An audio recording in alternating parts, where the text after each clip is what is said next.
opinion on the ICJ case and South Africa's case against Israel? South Africa has made 4 applications to the ICJ, and firstly, to comment on their first application, it puts together about 60 pages of description of the horrors of war. And I'm sorry to say, but all war is horrific.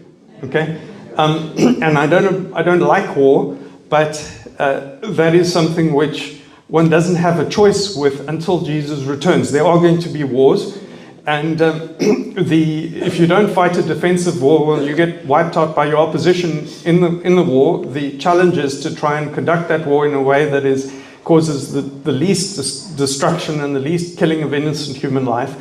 And I believe that the Israelis have certainly done a lot more than the Western Allies ever did to stop destruction of human life when they fought the war. And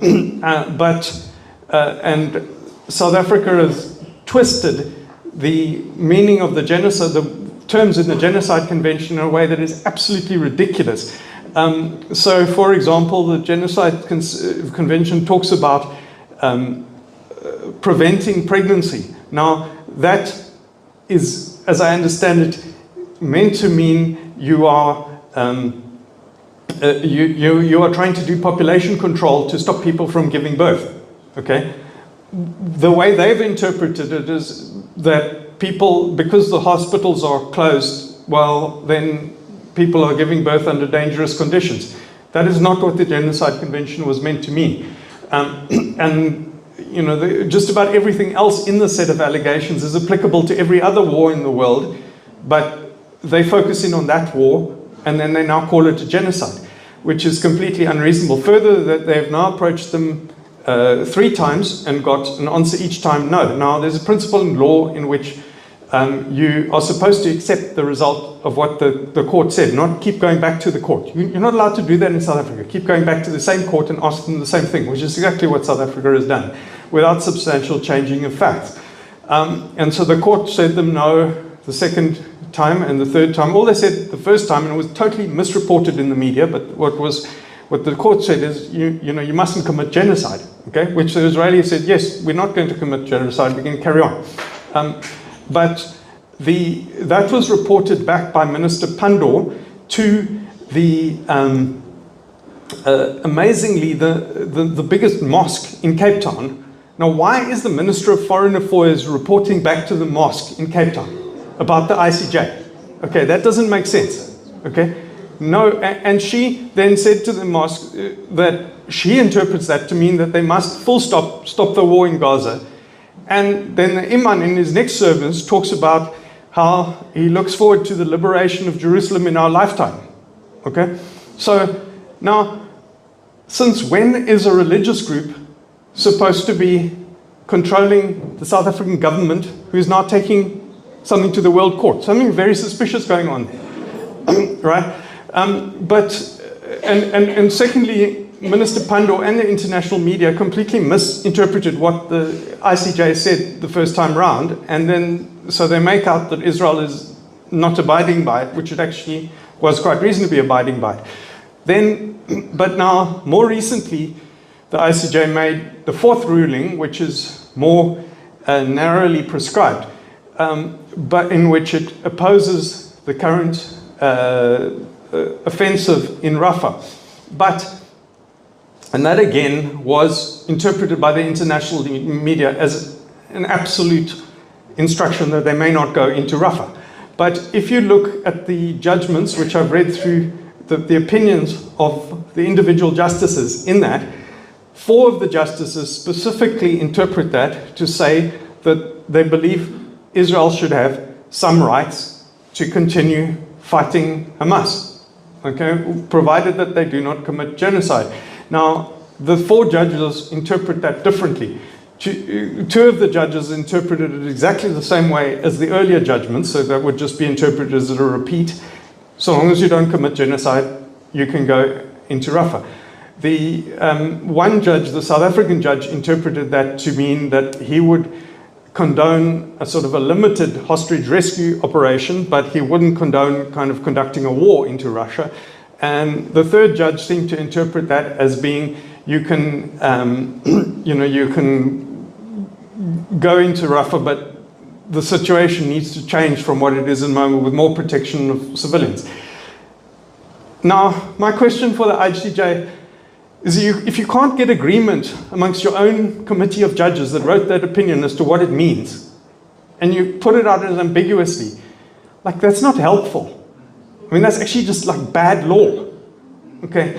I mean, one of the basic assumptions of the rule of law, which should govern every organization, including the David and Jonathan Foundation and this church, is that you have to abide by certain basic principles. That firstly, when you give an instruction that is binding on everybody, it has to be clear to the people who hear it.